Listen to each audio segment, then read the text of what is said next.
Ibu dari sejak kapan dimulai usahanya, Bu? Ada 15 tahunan. Mula-mula waktu memulai usahanya dari apa dulu, Bu?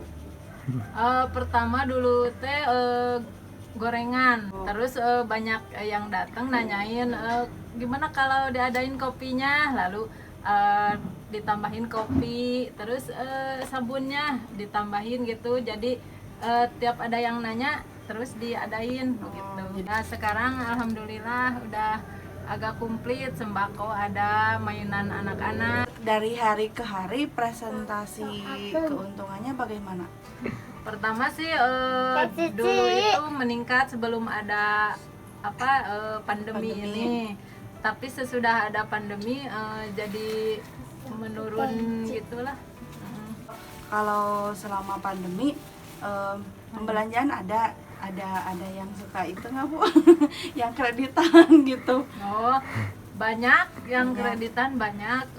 Setelah Iya. adanya pandemi bagaimana?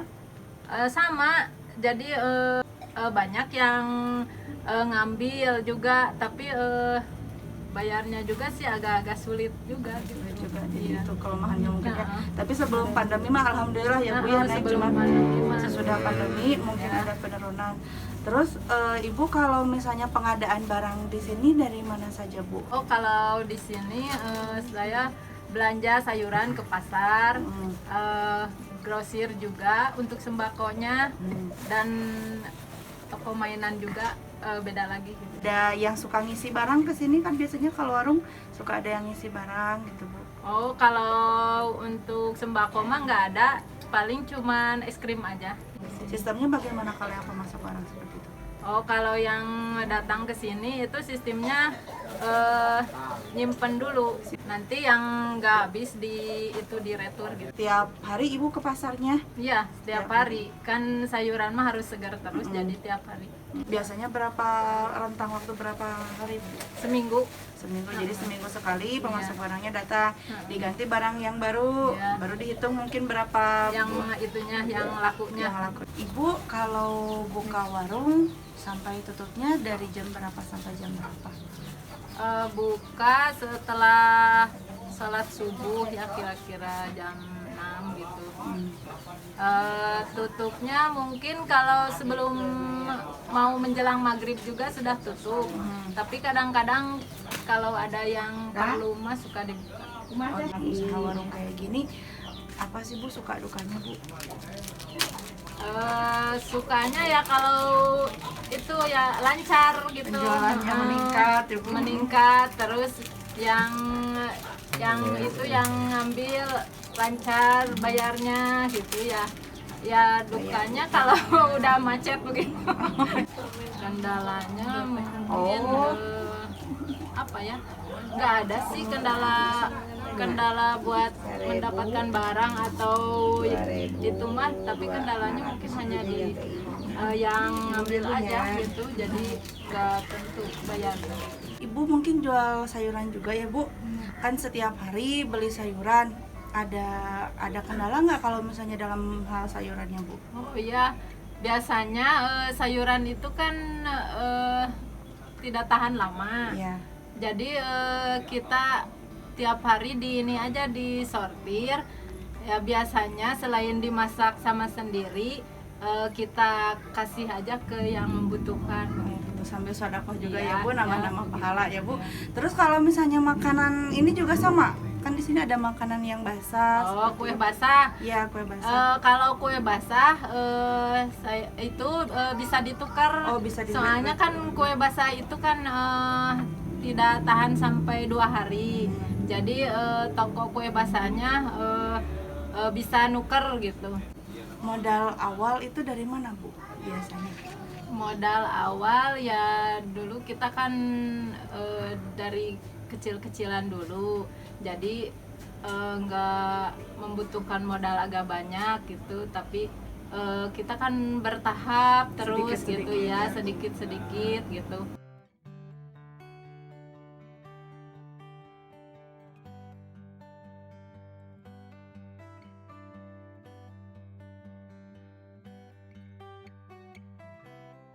Dari Mulai sejak kapan usaha ini Pak? Udah hampir 20 tahunan lah kurang lebih. Ini kan sepatu dan sandal ya Pak ya. Kalau untuk pembuatannya di mana Pak? Pembuatannya di Cibaduyut Home Industrian ya, bapak beli gitu, kadang-kadang pesanan nih model gini gitu, terus dikelilingkan gitu. Kan namanya juga home industry, ada yang kerjasama, terus ada yang sifatnya beli gitu ke yang bikin. Ke Cibaduyut kadang-kadang kalau ada pesanan, terus kalau misalnya seminggu sekali lah, karena biasanya nyetok sebagian di sini gitu. Kalau misalnya stok ada habis, baru ngambil, terus dipesan melalui HP dipoto gitu.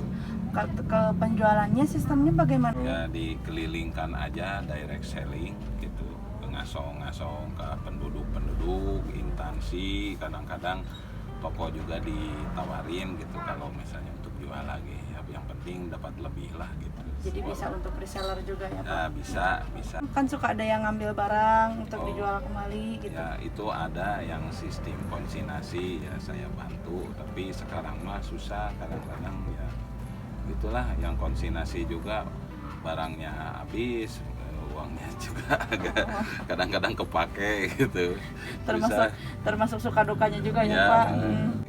Kadang-kadang kalau misalnya toko-toko juga yang disimpannya biasanya kontrabon, disimpan barang itu kontrabon cuman seminggu, kadang-kadang jadi 1 bulan gitu, dibayarnya juga malahan tidak sesuai waktu juga kadang-kadang nggak tentu ini juga, kadang-kadang uangnya baru ada segini, nah ya ambil aja daripada nggak laku, karena ya mungkin orang-orang yang beli banyak pertimbangan gitu untuk sekarang yang penting dapat makan daripada dapat barang-barang yang sifatnya sekunder ya, barang ginian gitu.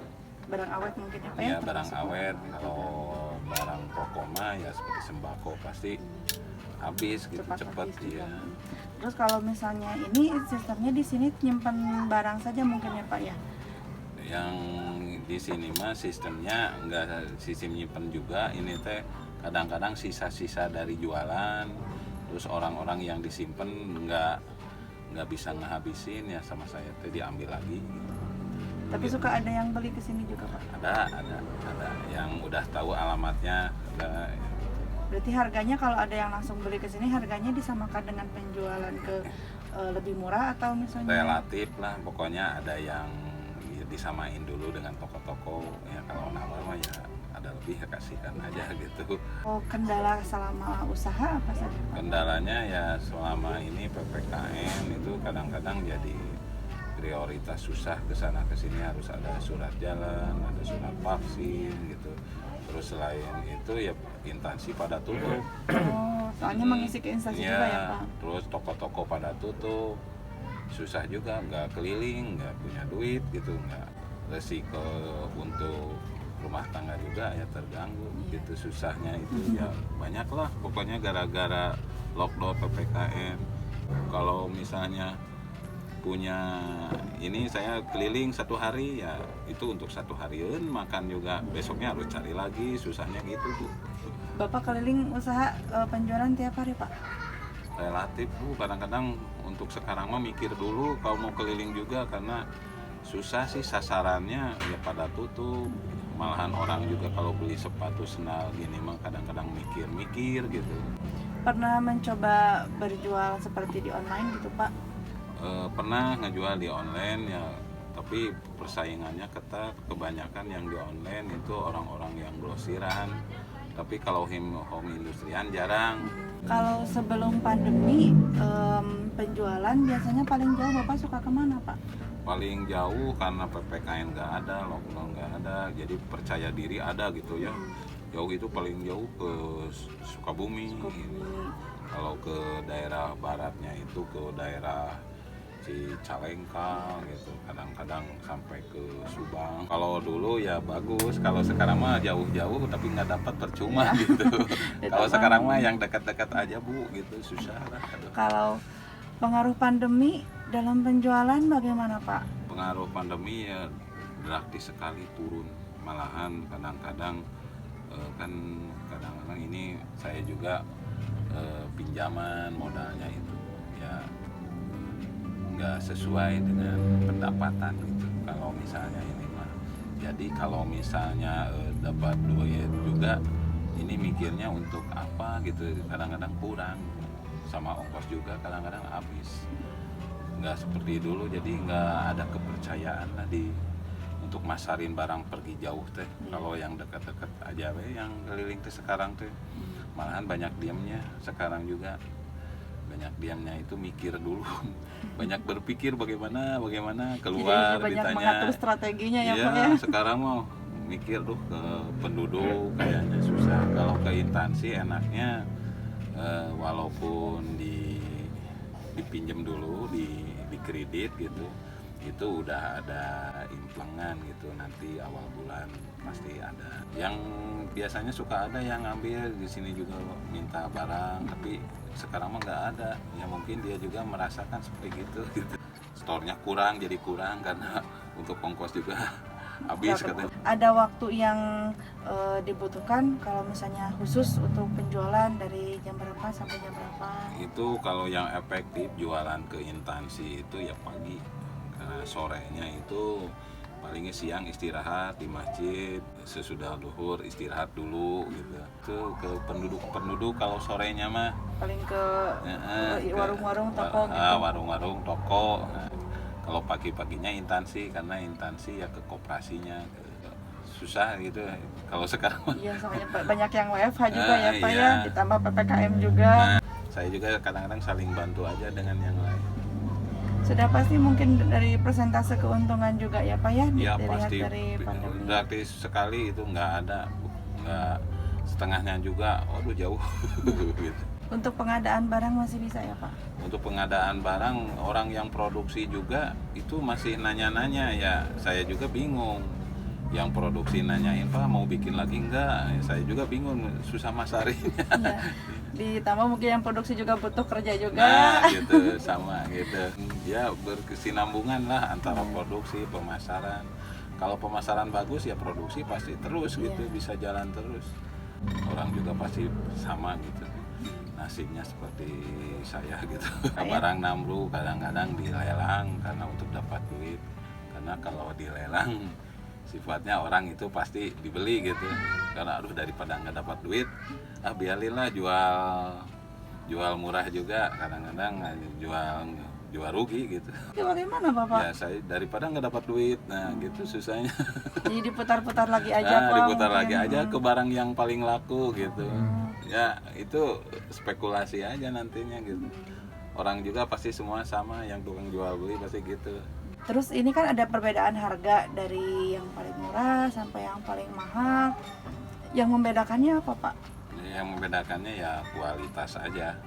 Misalnya misalnya sepatu, saya kan bikin sepatu limbah, kadang-kadang sisa-sisa sol-sol dari pabrik saya bikinin supaya murah bagaimana.